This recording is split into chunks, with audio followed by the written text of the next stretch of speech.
Hey everyone, it is our second to last week discussing Jane Eyre. I can't believe that we've been discussing it for this long or that we're so close to the end.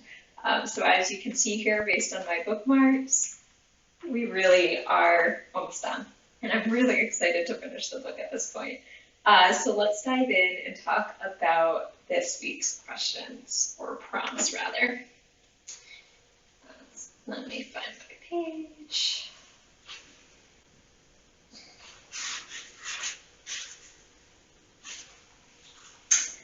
Okay, so we start out, and Jane is now the school teacher at this, small school, and she's teaching a bunch of these like farmers' kids and that sort of thing. And she is thinking to herself, I must not forget that these coarsely clad little peasants are of flesh and blood as good as the scions of gentlest genealogy, and that the germs of native excellence, refinement, intelligence, kind feeling are as likely to exist in their hearts as in those of the best born.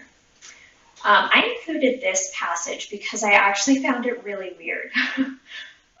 So Jane has basically had this bad reputation from her childhood because she wasn't wealthy.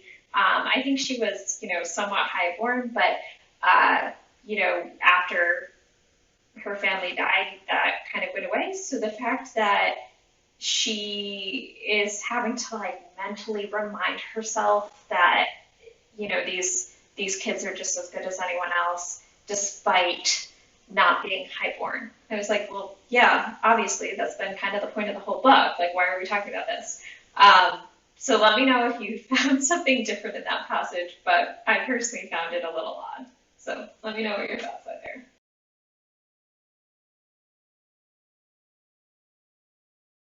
All right, let's talk about our second prompt for this week. That one is the next chapter on, and Jane is talking about St. John, and she's saying, or thinking about him, and she thinks, but he would not give one chance of heaven nor relinquish for the Elysium of her love one hope of the true eternal paradise. So this is just kind of her thinking about his character. So there's this beautiful woman in the town that clearly is smitten with him, and he clearly is into her as well. And so Jane meddles a little bit, and she's kind of like, yeah, you have feelings for her, right? And there's some back and forth that occurs throughout this section. But ultimately, she's thinking about it, and she's like, yeah, it doesn't even matter because there's no way that he would actually act on this because his main objective is godly objectives, so to speak. So I found that kind of interesting, and it was just a succinct way of her sharing her thoughts on this person. So let me know what you think as well.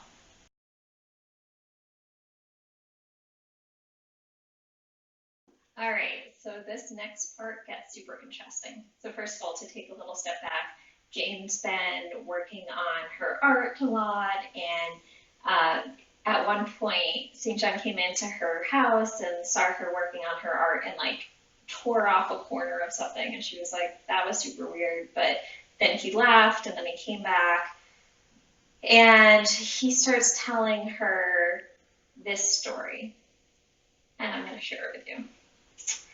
So he says, 20 years ago, a poor curate, never mind his name at this moment, fell in love with a rich man's daughter. She fell in love with him and married him against the advice of all her friends, who consequently disowned her immediately after the wedding. Before 2 years passed, the rash pair were both dead and laid quietly side by side under one slab. I have seen their grave. It formed part of the pavement of a huge churchyard surrounding the grim, soot-black old cathedral of an overgrown manufacturing town. They left a daughter, which at its very birth Charity received in her lap, cold as that of a snowdrift I almost stuck fast in tonight.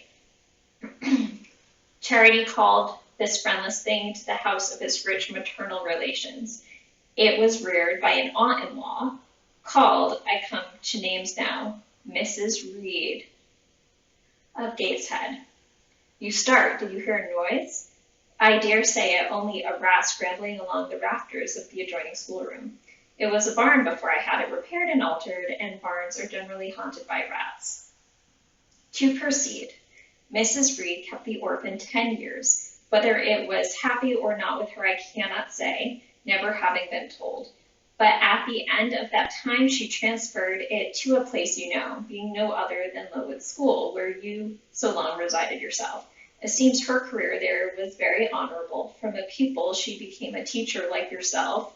Really, it strikes me there are parallel points in her history and yours.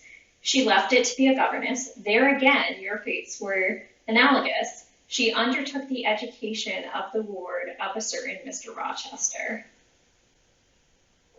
Okay, super interesting point here because obviously St. John is now telling the story of Jane Eyre to Jane Eyre, but as you might recall, she's not going by the name Jane Eyre there. She's going by Jane Elliott, I believe. So she's been discovered. That's what's happening here. She's been discovered. And, you know, some interesting things are happening here. But when I read that passage, my face was like the whole time. And I was in a room by myself, and I just make faces because that's what I do. And I just couldn't believe what was going on. Why does he know all of this? She's been kind of trying to be incognito the whole time. What's going on? So it's really kind of interesting that that happened. I'm actually now going to start kind of talking about why this happens, and I'll continue it in the next prompt. But basically, they are looking for her because that uncle that we heard about, the uncle from Madeira, he has passed away and he has left her his fortune. What? All right, so let's talk about that more in the next prompt. And let me know what your thoughts were of hearing this story being told to Jane. Wild.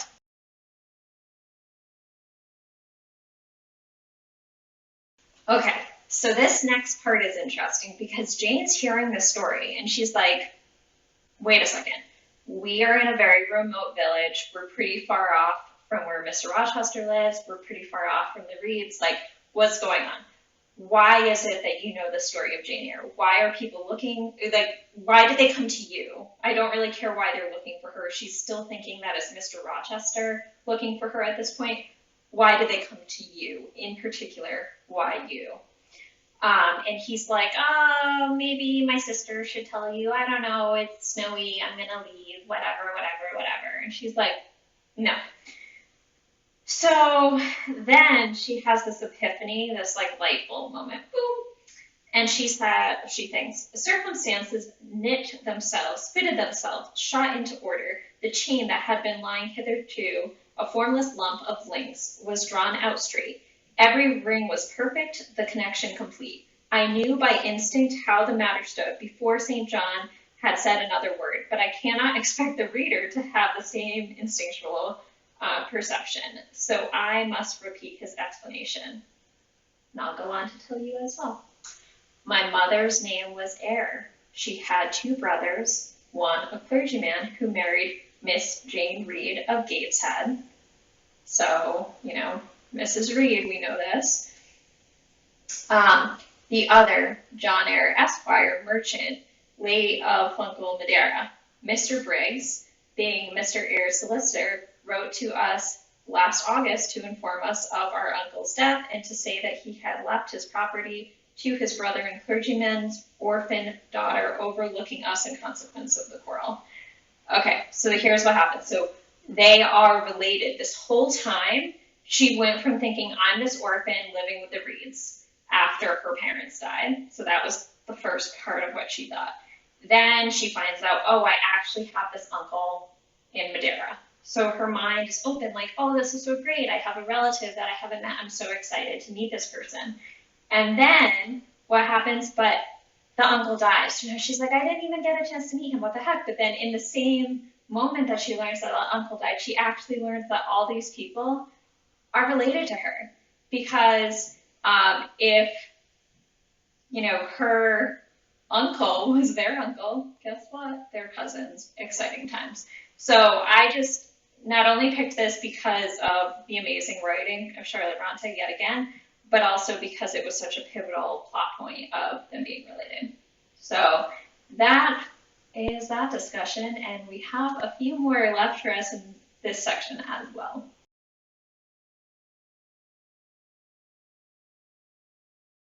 Okay, so let me catch you up on a few other things before we jump into the next thing. So what does Jane end up deciding to do in that very moment? She learns that she has this huge inheritance, and it's very, very big.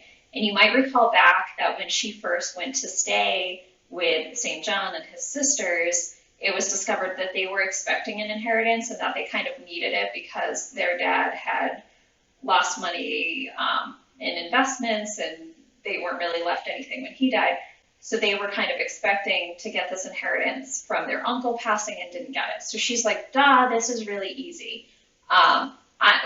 It's 20,000 quid or whatever unit that they're using in this book.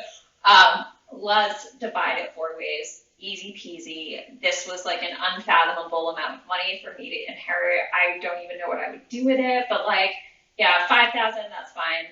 I'll take that. You each get 5,000. This is fair. Now it's all the descendants equally get this amount of money. So they go through the whole legal thing, and that works out. So that was very nice of Jane. Okay, so now they're all back at the house where Jane was first taken in. First of all, she gets there like a week or so before everyone, and the housekeeper is there too, and they completely take the house apart top to bottom. They like scrub everything, clean everything, make a bunch of food, redecorate, new curtains, new furniture. They like make it really, really special so that when the family comes back, it's this like really exciting moment. So that's what happens there. And now they're all living together and things are going pretty well. But Jane is thinking about her interactions with St. John. And she thinks, I daily wish more to please him, but to do so, I felt daily more and more that I must disown half my nature, stifle half my faculties, wrest my tastes from their original bent, force myself to the adoption of pursuits for which I had no natural vocation. So I found this super interesting because Jane, time after time throughout this whole journey, she's been really stubborn in a good way, in a very good way, in my opinion. But she's been very stubborn, and she's been, you start her at school and she was like, how are you letting them speak to you that way? You need to stand up for yourself. And then, she kind of calmed that part of her personality in time. But then you see her with Mr. Rochester, and they love each other. And Mr. Rochester's like, who is it going to hurt if we're together, even though I'm technically married to this other person? And she's like, it's wrong. I can't do it. I can't sacrifice any part of myself. So now flash forward, and now she's this wealthy woman, and she finally has family, and she's living with them. And this cousin of hers is very demanding, and she's like, oh, I feel like I'm sacrificing a part of me to accommodate him. And I was like, wait, what? What did you say? Why is this happening? Why aren't you just being you and seeing how everything fits together? Like, what's going on? So that was the main reason why I chose that passage, because I just found it to be a different side of Jane, and I wasn't totally sure why we were seeing that. So let me know what you think as well.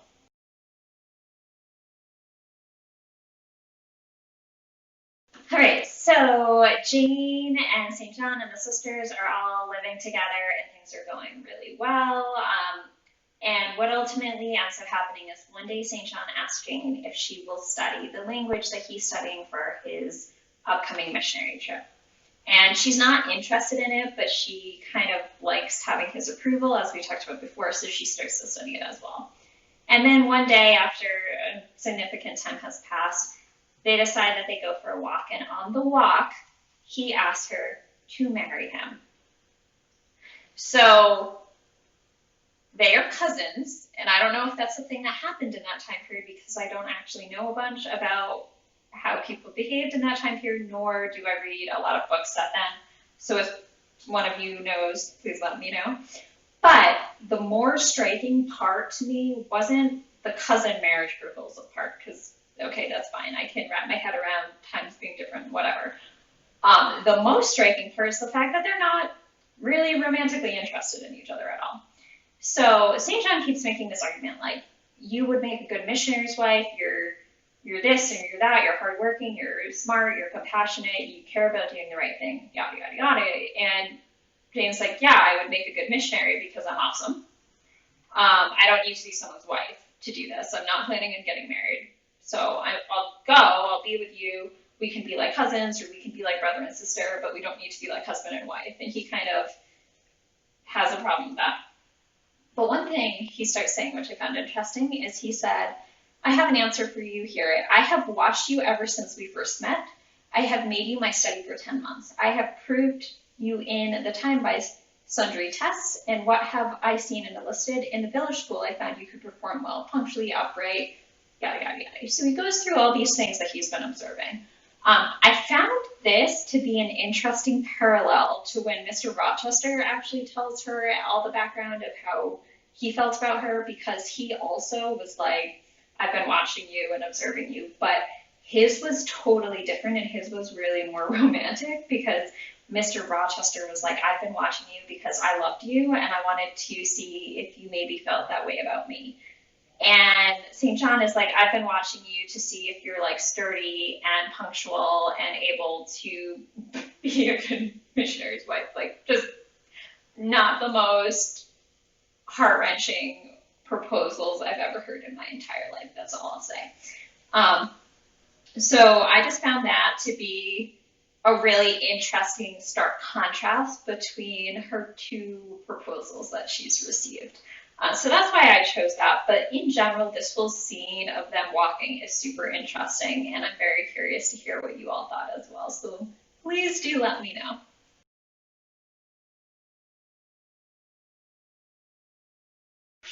Okay, so we have reached our final discussion for our second to last set of discussions. So not really our final discussion, but whatever. This one I included because you'll see. Let's hear it. Okay. So again, St. John's trying to convince Jane that marriage is the only way they can go together on this missionary trip, and he's going on and on about it. And then he says, and do not forget that if you reject it, it is not me you deny, but God.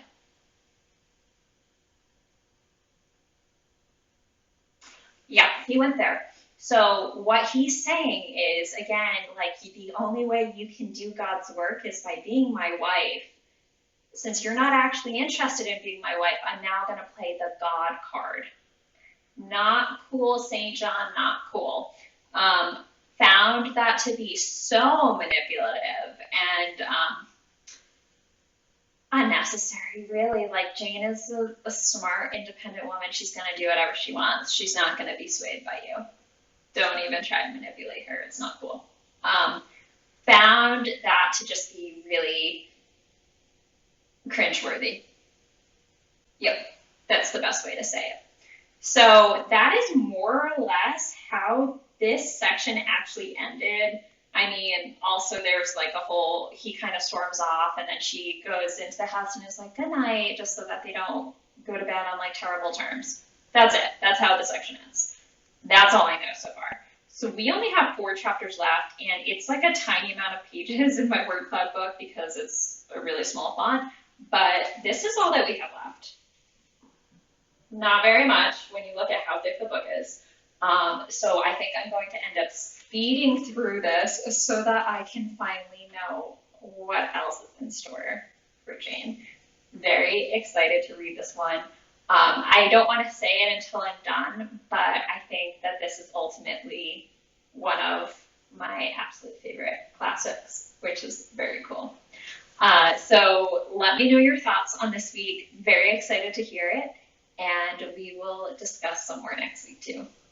Happy reading.